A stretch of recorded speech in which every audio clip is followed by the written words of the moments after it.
Hello, I'm Jeff Pratt with BDO, and many of my colleagues are here, and in fact, my colleague Bob Gray was offered an opportunity to introduce me, and we talked about that. And we decided that was probably a little bit formal for us, the way we operate. And then as I thought about it on the way up here, I thought, wait a minute, maybe Bob's not particularly proud of me. So allow myself to introduce myself. I'm Jeff Pratt. I lead the supply chain team at BDO. And the perspective that I bring to the discussion, I've spent about 28 years or so in the supply chain space and have worked with OEMs and Tier 1 automotive suppliers, sub-tier automotive suppliers, and then from a customer perspective, have worked with armored car services, from a fleet perspective, worked with rental car companies, and earlier in my career was a construction project manager, which made me sort of the de facto fleet manager for pickup trucks and heavy trucks and heavy equipment. And some of the examples I will use will lean on that experience. But what I wanted to talk about was Industry 4.0.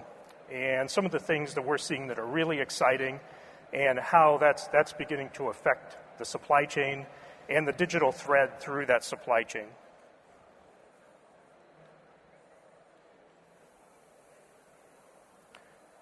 So there's not a much more complex supply chain if you look at the extended supply chain than the automotive supply chain. And in fact, I've worked with aircraft design and manufacturers, and there was always a little bit of a debate whether their supply chain was more, potentially more complex. And what we've decided, and they would admit, that automotive, because of the global nature of the customer base and all the customer preferences, all the variations of products and services that you need to provide, that the automotive supply chain really is likely the most complex supply chain in most any industry.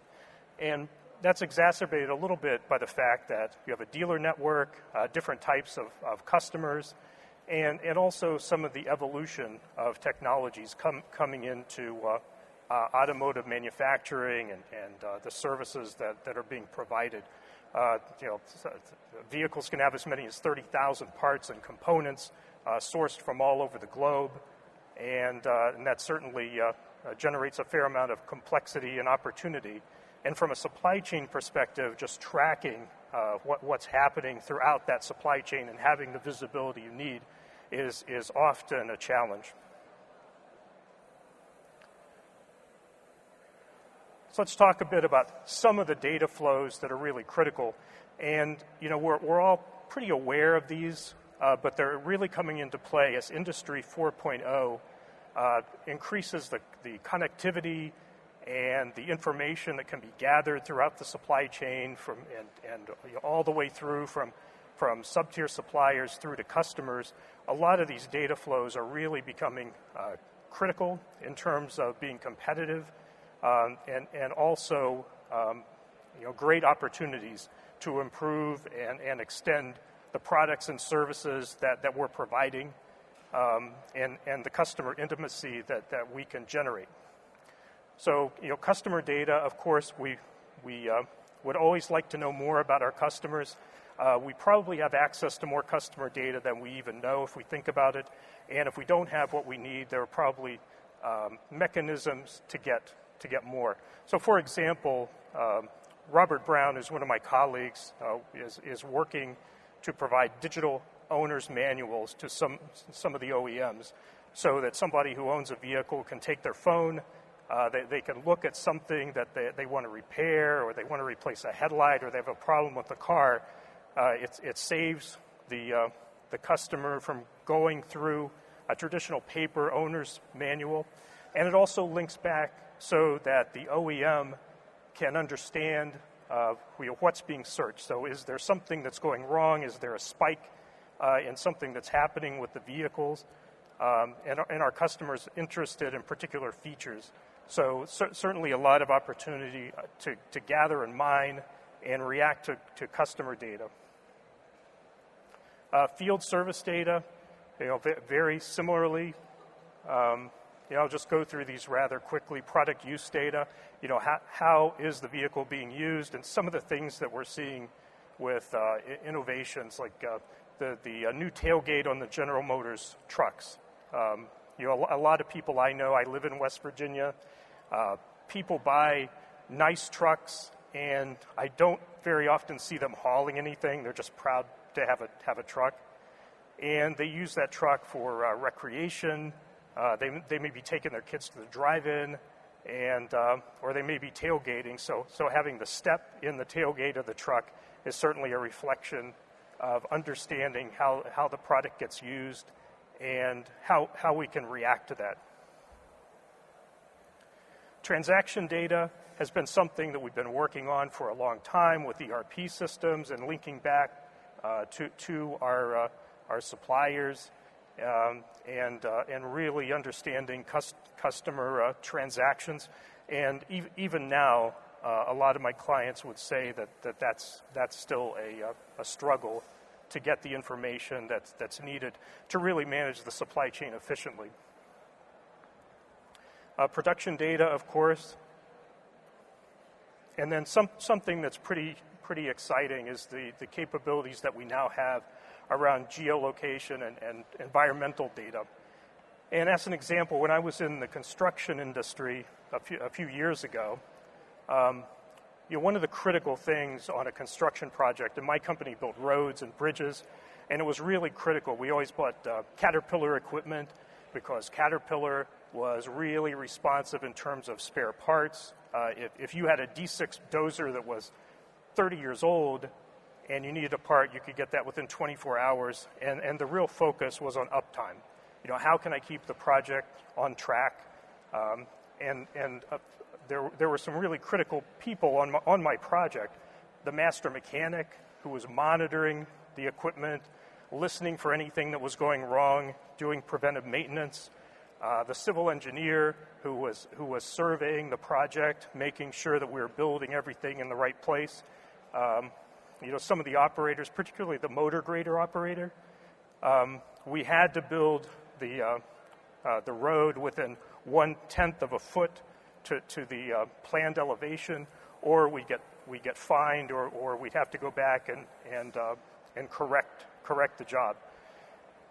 So what's happening now? I recently went through the construction project with the owner of the company I worked for. What's happening now is we set up. They're setting up a digital level. The level talks to the Caterpillar equipment. The blades of the equipment will monitor the elevation and the location and use global positioning systems to make sure everything's being built where it should. And at the same time, the equipment's sending back signals as to the performance of the equipment, if anything's overheating, if something's going wrong, if preventive maintenance is needed. So it really extends the service that Caterpillar is providing by understanding what someone on a construction project needs. And also fostered and made available a different pricing model so that the equipment can be purchased almost on a per-use basis, depending on the number of hours needed for a particular season.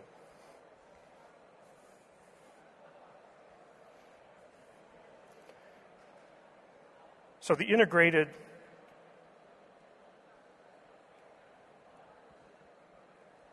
I guess I'm not going back. One point that we wanted to make with the integrated value chain is that there is a fair amount of complexity and a fair amount of opportunity. And part of the reason we're talking about this is that we know that while there's a lot of opportunity and excitement around better managing and mining and reacting to the data across the value chain, we know that our clients are struggling in many cases. BDO did a survey last year where we surveyed manufacturers that were $1 billion and above in revenue, and about 12% of those still retained their data within functional and geographic silos. About 25% of them were sharing data with different outside members of the supply chain, either customers or suppliers or sub-tier suppliers. And if we ask the question, who feels comfortable that they have good visibility across the supply chain, only about 6% were comfortable that they had a good view of what was happening and could adequately plan with the data they had.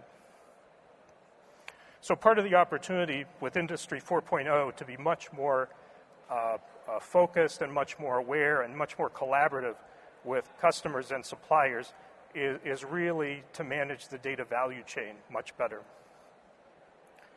So at the core of it are some of the basic systems that we've been working with for some time. Product lifecycle management, the systems that help design and manage a product from concept through retirement. Digital twin, which I'm using as something of a broad term, that would let us create a digital model of what's happening in the supply chain, all the way through sub-tier suppliers, through customers, and can help with planning and really understanding and modeling different scenarios for things like inventory replenishment, for swapping out particular components, and changing the supply base up as needed, particularly in reaction. And we're seeing this quite a bit with our clients as a result of some of the tariff actions. When they're thinking about switching from one supplier to another, moving to a different country, how can we model the effects of that in terms of cost and in terms of what it's doing to inventories, and if there are advanced purchases that can be made to really mitigate some of those tariff costs. Of course, the heart of a manufacturer is really the ERP system. And who here has been through an ERP implementation? So when I hear people talk about ERP implementations, it's almost like my father talking about his quadruple bypass. It's like he tells the story. He got a story out of it. He's glad it's over. He survived it, but he never wanted to do it again. And that's almost the level of pain that people have gone through in the past with ERP implementations. And part of the reason I mention that is that as we talk about Industry 4.0, a lot of the technologies that help link some of these systems together are much faster, much less expensive, and much less painful than some of these foundational systems that we've all spent a fair amount of time with during our careers.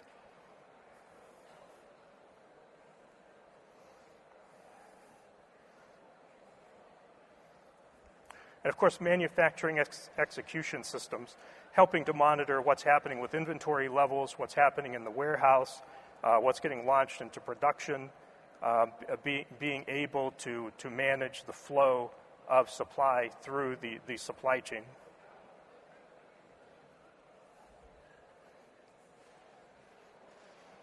So the objective is to really power the digital thread from materials acquisition through inventory management, the manufacturing process, and then serving the customer and ongoing customer interaction.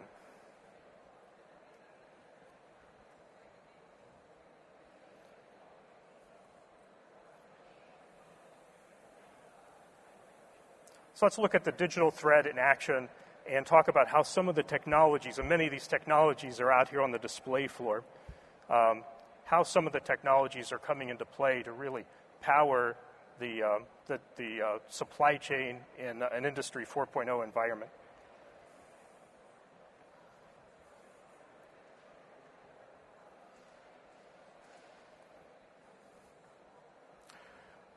So the ability to have more continuous supplier compliance monitoring with customizable notifications. So I really don't know anyone who's responsible for supplier risk management who sleeps well at night. It's like, if you go back into the sub-tiers of the supply chain, you're never quite sure what's happening. And in many cases, traditionally, what we've relied on is historical data. So are we seeing a trend that's going in the wrong way? that would make us think that there would be a supplier disruption, and how can we react to that? What one of my colleagues, Sean Murphy, is beginning to do, and we're working with some clients in food and drug, life sciences clients, where there's a lot of focus on traceability and supplier risk, and where supplier disruptions can really occur, even based on things like weather conditions and crop output. What we're beginning to do is to collaborate really closely with suppliers and surface some of those triggers that would be indicative of a supplier disruption. And what's changing in this is that in many cases, what we've done is looked at larger suppliers, we've looked at historic data, we've looked at financial data. What we sometimes haven't done is had the conversation to really surface, first of all, suppliers who aren't obviously the most impactful, and then secondly, to talk with them about what is creating the potential for disruption. Is there something that we're doing as a consumer or a buyer? Is there something that's going on in their business that they should trust us to let us know what's happening? So we are beginning to develop those kinds of models that allow us much more predictability, forward-looking predictability in what's happening with supplier risk. Of course, real-time alerts of supplier interruptions are now possible and critical. And the use of product tracking to understand where inbound product is, and also later on we'll talk about how outbound product is tracked as it's going to the customer. And then over top of the ERP systems, we're seeing a fair amount of use of cloud technology to really help manage purchasing and tie purchasing relationships back to contractual commitments and service level commitments. That linkage has been problematic for a lot of companies in the past, and the technology is now in existence with the combination of some of the cloud technologies and some robotics to really manage those relationships from negotiation through transaction and then through compliance.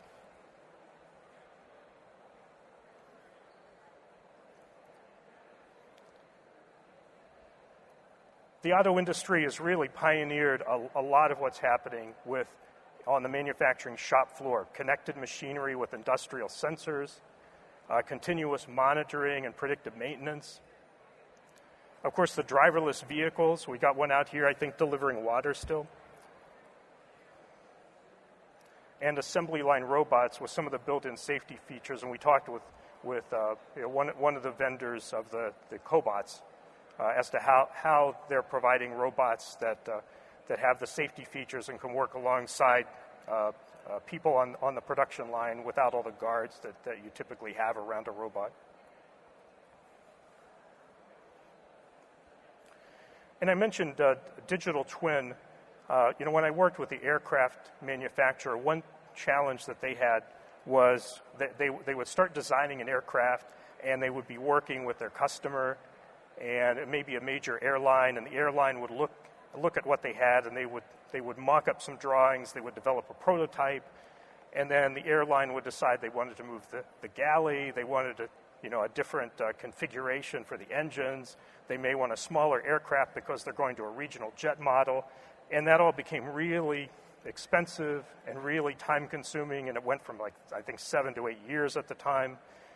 Digital twin is a great opportunity to really share with the customer what's happening in the design process, get them to react to something pretty quickly. We talked with one of the providers on the floor here about their 3D printing capabilities to print some of the prototypes and examples. We really have the opportunity to interact with clients on a much faster basis and to share with them something that's tangible so that they can envision what the product's going to look like and react to that without having that long lead cycle and all the costly development of prototypes.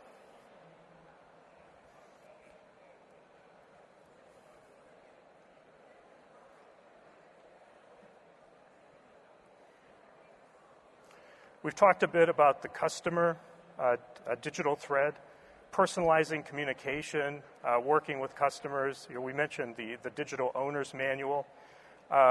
Customers love to be consulted and love to interact to help define what they're going to get. And in fact, a few weeks ago, I bought a pet barrier from an aftermarket supplier. I've got a lab puppy named Walter, and it's like I installed the pet barrier, I followed the instructions, and they've got some plastic sleeves that sort of hold the horizontal bars in place to keep the puppy in the back. And I've got this full-size SUV. Walter is 3 rows back. I'm driving around down the highway, and I looked over, and Walter's in the passenger seat. And so what I realized Walter had done was just push the bars. It's like the little plastic fasteners were not particularly strong. The dog could just push the bars apart, walk through, climb over the seats, and he's sitting with me. So I called the vendor, and I was trying to explain this, and he said, well, that doesn't happen, and you got a dumb dog. and I said, well, my dog is smarter than your design engineers, I think. So I was trying to make a suggestion, and there was no reaction to that, no hearing it.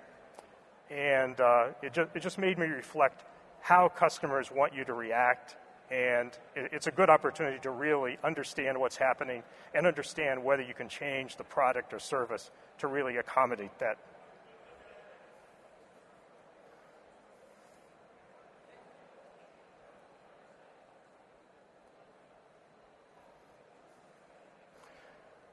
The other thing that's coming into play in a big way is optimized pricing strategy. So with changes in the powertrain, with changes in what customers really want from a vehicle, and a lot of younger people really don't necessarily want to own a vehicle if they can avoid it. They just want transportation. They want the use of it. So really understanding what kind of customer you're dealing with and what kind of a pricing model really resonates with them is going to be critical going forward.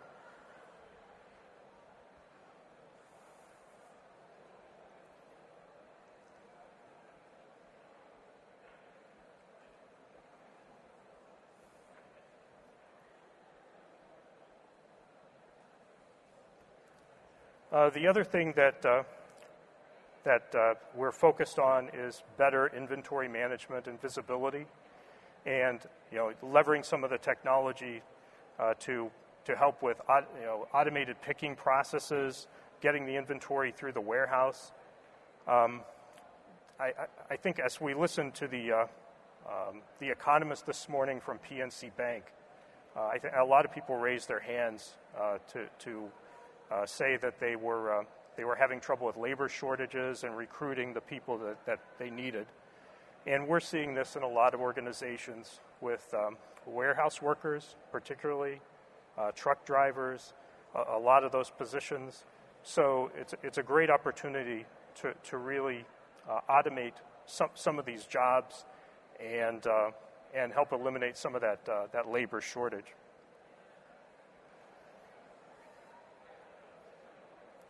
The other thing that we have on here is leveraging drones to help with warehouse inventory audits, and we're beginning to experiment with that with a number of our clients. So that's something where you end up with spikes in labor as well, and it's a good opportunity to leverage some of the technology to eliminate some of those roles.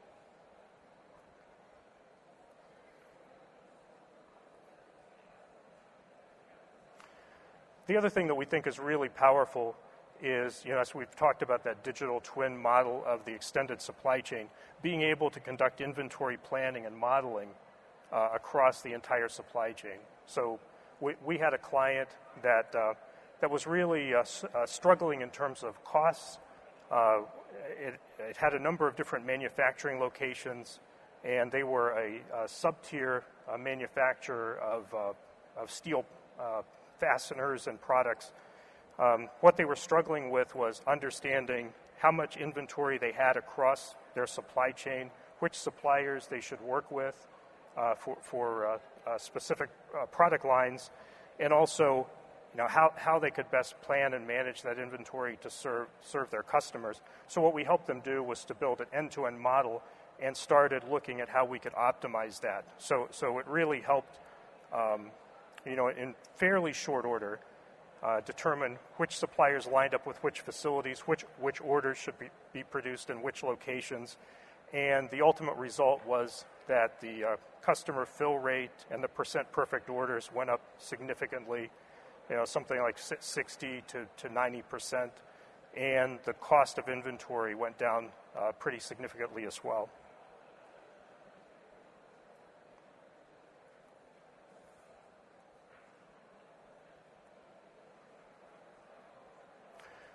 The other area of opportunity, and we had a client call us, a client in the building construction supply industry.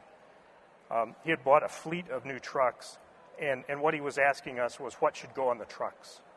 And his thinking was that he wanted to make sure that he was optimizing the fleet capacity, that he was putting in place the right tracking and routing mechanisms. And as we started researching that, we saw that as a really big opportunity to really think through, what would help optimize a truck fleet in his situation. And there are a lot of optical technologies to look at what's happening if a truck is in an accident. Did somebody run a light? Is there something that would protect the company from litigation? There are a lot of fleet management and routing tools that can be configured and installed in the trucks. So it's a great opportunity to expand the vehicle to much more of a service and really address some of the needs of that particular client.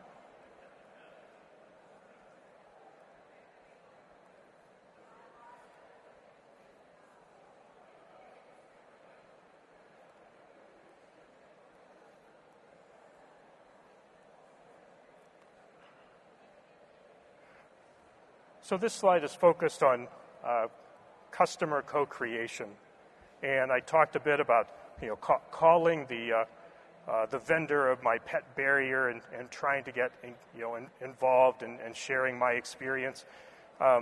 We have seen some examples where there are companies using 3D printing and they're experimenting. There's one company that is a small auto producer who 3D printed an entire car. And in fact, I think they hold the record at this point for the largest item that was 3D printed, and I can almost guess as we're speaking that somebody is doing something bigger with 3D printing. But the more interesting thing about that from my perspective may be the fact that what they did to design that car was to reach out and collect design suggestions and complete designs from potential customers. So it was almost an open forum. So if we were to build something really cool, what would that look like? What would you want in it? So it was an opportunity to prototype with a set of customers and then produce something rapidly that would go back, and they've actually sold cars in the market that way.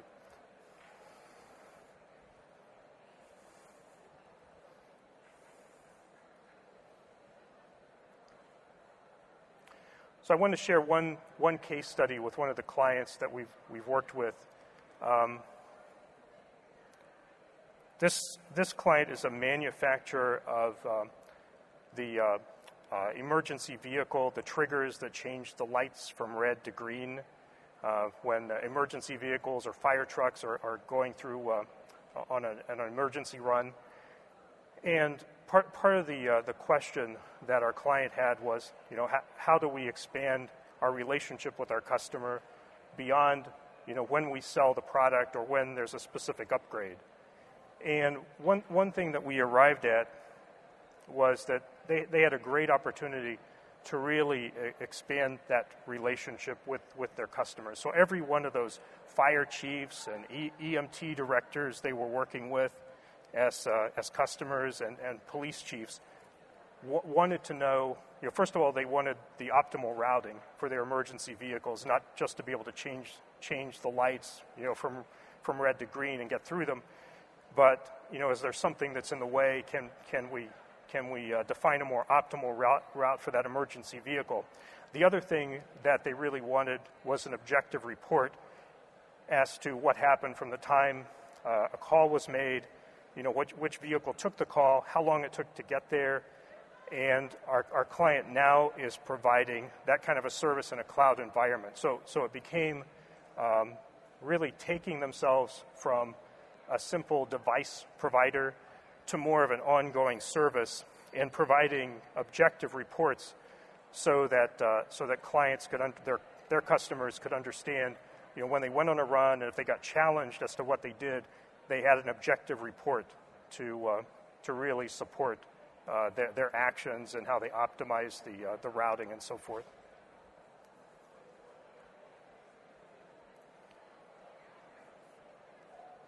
So that's what I have in terms of slideware. The question is, what now? Given some of these opportunities, what are we seeing, and how are clients who are progressing and companies who are progressing with Industry 4.0 and optimizing supply chain, what are they doing that's effective? For one thing, there's a bias for action.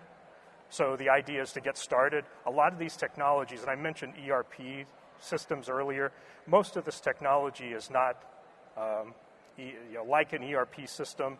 There can be things that get done for not a lot of money that have a quick result and can have some pretty exciting results.